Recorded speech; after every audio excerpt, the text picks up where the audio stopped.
Welcome back to the channel. If you're new here, I'm Ron. If you follow my channel, you know my wife and I were recently in the Dominican Republic for a few weeks, and we had just gotten back. We were there first for business, shooting a wedding, and you can find that video here if you want to check that out or you missed it.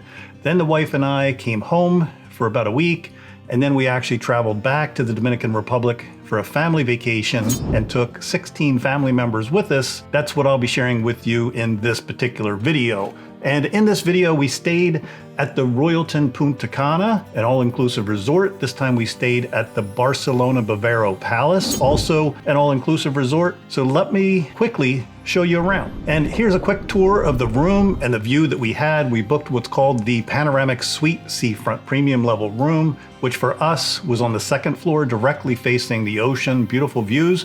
Now, because my channel focuses a lot on flying drones and FPVs, as you can see behind me here, I'm gonna leave a link down below to the rules and regulations if you're interested in flying your drone or FPV in the DR. Now, I can tell you that each resort seems to have their own policies as well when it comes to flying your drone within the resort property itself. So flying at the resort is really handled on a case-by-case basis. For me personally, I didn't have any problems flying my quad within the resort properties at either location. Just be mindful of other people around you, and you shouldn't have any problems at all. Now, with that being said, my wife and I did find our way off the resort and did a half-day excursion to Redonda Mountain.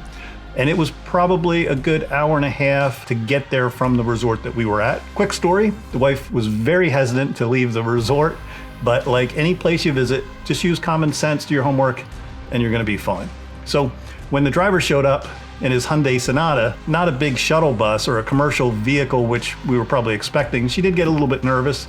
For a minute or two, I thought my wife wasn't gonna get in the car. But like I said, I had done my homework, read plenty of reviews before I booked this thing.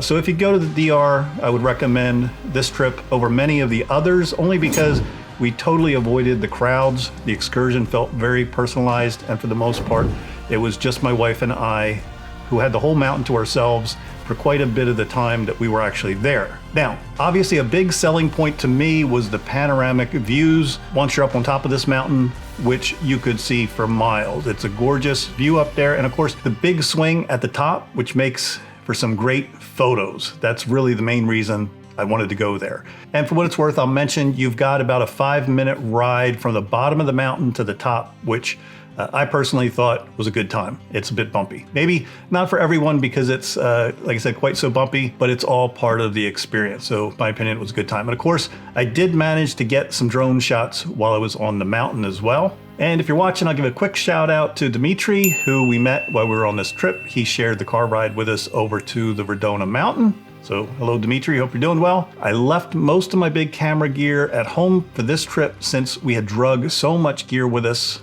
the last time that we were there the previous week for the wedding shoot. So this time I wanted to travel light.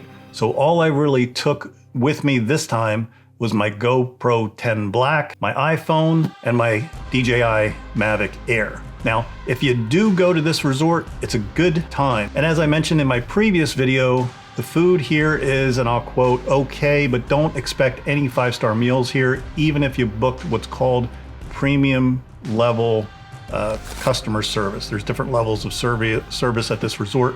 One of them called premium. Personally, I gave the food at the resort a 2 or 3-star rating out of 5 stars at best, though must admit the steak we had was probably the best thing on the menu, and we got that all included with our room service. So the steak was good if you do go there. It was a great getaway with the family, but traveling with 16 people, including our 2 grandchildren, was a bit exhausting. Gotta be honest. Overall, I think everyone had a great time as far as the Dominican Republic goes. I've now been there, I'd say 3 times, and I'm thinking this will probably be my last trip here for this foreseeable future. The people were very friendly and the resorts were very nice and clean, but I do want to visit other countries. And especially want to travel to places where I can take my drones and specifically my FPVs and hit some cliff dives, maybe a few waterfall dives. You guys know exactly what I'm talking about. If you own drones and FPVs, those are the kind of places you want to go. It's a big world out there, and I want to see more of it. And that's it for this video. Do me a favor, don't forget to like, subscribe, leave a comment below. Let me know about any great FPV places that you may have gone. We're just on the cusp of hitting our first 10,000 subscribers. Took me 5 years to get there. So if you haven't subscribed, be sure to subscribe. I really would appreciate it. Until next time, take care, and we'll see you in the next video.